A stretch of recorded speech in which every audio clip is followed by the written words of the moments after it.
Esta semana foi anunciado pela OpenAI que o ChatGPT vai ganhar olhos, ouvidos e boca. Ok. De acordo com a OpenAI, o ChatGPT agora consegue ver, ouvir e falar. Ou seja, como nós já falávamos antes, por exemplo, com a Siri, Cortana. com a Cortana, Alexa, Google Assistant, agora também vamos poder falar com o ChatGPT, porque ele ganhou ouvidos, e ele vai responder de volta, porque ele ganhou uma boca. Portanto, o bot de inteligência artificial mais famoso do mundo acabou de ficar ainda mais wow. Mais humano? Não, mais humanoide, não é? É mais humanoide, mais sim. humanoide. Humano é difícil. Sim.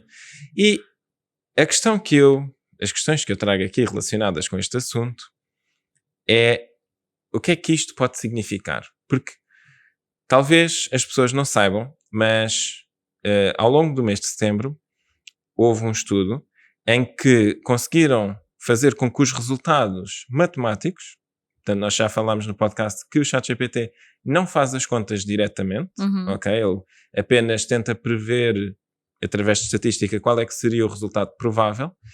Inclusive eu descobri que 2 elevado a 10 terços não é propriamente uma conta que ele saiba fazer, portanto podem experimentar. Não é que o raciocínio esteja errado, o resultado final é que depois está errado. Portanto, basicamente, houve um estudo em que comprovaram que dizer ao ChatGPT para respirar fundo Sim. faz com que os seus resultados em matemática melhorem. Então, mas Como assim? Um bocado como dizer a uma pessoa que está muito nervosa a responder a coisas. Exatamente. O que é que isto pode significar? Não é que o ChatGPT fique nervoso, não é? Mas, de alguma forma, a indicação de respira fundo faz com que ele se comporte como um ser humano e reaja como é esperado que o ser humano reaja, que é dar respostas mais acertadas. Não sei. Ou seja, isto é um bocado assustador. Será que, na verdade, o ChatGPT é um ser humano que está do outro lado a responder às nossas perguntas? Isso é o que parece, mas não parece. Não é. Não creio que seja essa a questão.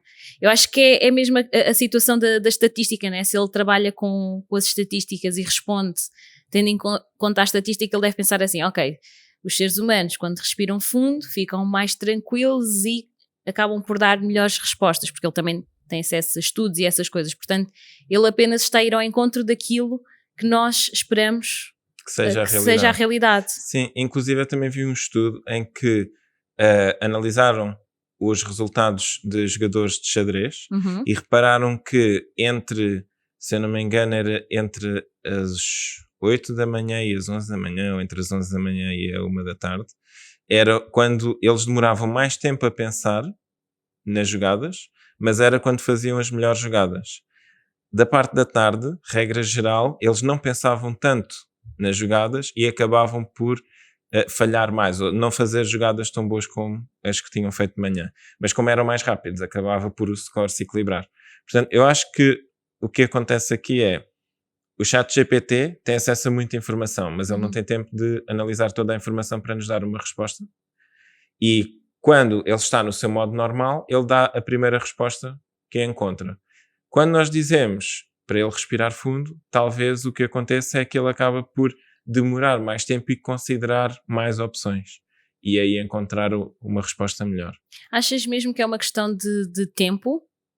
Ou seja, de ele não ter o tempo suficiente para computar tanta informação, porque aquilo que eu vejo como o ChatGPT, como a inteligência artificial em geral, é a facilidade com que eles pegam em milhões de dados informativos e conseguem trazer-nos aqui uma resposta muito concisa e mais simples de entender do que se tivéssemos de ler esses milhões de dados. Sim. Achas mesmo que é uma questão de tempo? Ou é só uma questão dele saber que se o ser humano respirar fundo responde melhor e ele procura dar respostas mais accurate porque ele sabe a priori que um ser humano, quando respira fundo, também dá melhores respostas. Por acaso tem essa questão. Porquê é que ele não dá logo a resposta accurate? Se ele conseguir ter acesso à informação toda? Epá, isso é que é... Depois entra a parte da moral, não é? E de... Qual é que é a vontade da inteligência, né? Eu por acaso falei com ele esta semana. Okay. Tivemos uma conversa boa, muito porque profunda. Tu não costumas estar com ele, não é? É verdade, já não visitava há algum tempo e tive a falar com ele.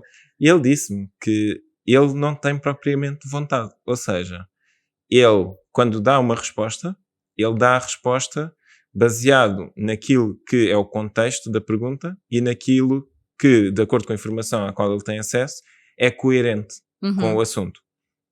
Portanto, o facto dele ter melhores resultados quando nós dizemos para ele respirar fundo, parece que ele não sabia que o resultado que ele estava a dar era errado. Ou seja, nós não podemos, se isto for verdade, nós não podemos assumir que ele propositadamente dá resultados errados. Porque eu também perguntei se ele mentia, se soubesse que estava a mentir. Ele disse que não. Mas isso pode ser mentira, não isso é? Isso também pode ser mentira. Pois, é muito complicado. Eu acho que aqui a inteligência artificial, principalmente large language... Como é que é? Large language models. Exato, large language models. Acho que abriram aqui uma caixa de Pandora que uma pessoa, quando digo uma pessoa, a humanidade ainda está a tentar aqui perceber o que é que realmente isto é e se efetivamente é uma coisa algorítmica, né, em que eles vão ver a informação e depois respondem aquilo que está lá, ou se existe algo para além daquilo, não é? Assim um bocado... Por exemplo, quando eu estudei inteligência artificial, um dos algoritmos que na altura se estudava era o min-max para jogos, em que o objetivo era minimizar os pontos do adversário e maximizar os nossos. E aquilo que era feito, e isso acontecia por exemplo no xadrez, era que eram analisadas todas as jogadas para ver qual é que era a jogada que ia ter o melhor resultado possível. Só que há um problema nisso, que é, tu não consegues analisar as jogadas todas em tempo útil. Pois. Mesmo com um supercomputador. Então o que é que existia para otimizar isso? Heurísticas. E aquilo que pode estar a acontecer no ChatGPT, mesmo que seja de uma forma não planeada, é que o ChatGPT, para dar uma resposta mais rápida, utiliza heurísticas, e quando nós utilizamos a ideia de respira fundo, ele basicamente passa a usar as heurísticas, ou seja, continua a usar as heurísticas, mas dá-se mais liberdade para analisar a questão. Ok. Então efetivamente pode ser mesmo uma questão de tempo para computar tanta informação e processar. Sim, eu acredito que pode ser uma questão de tempo, mas não sei. Tinha de ir analisar o estudo com mais detalhe.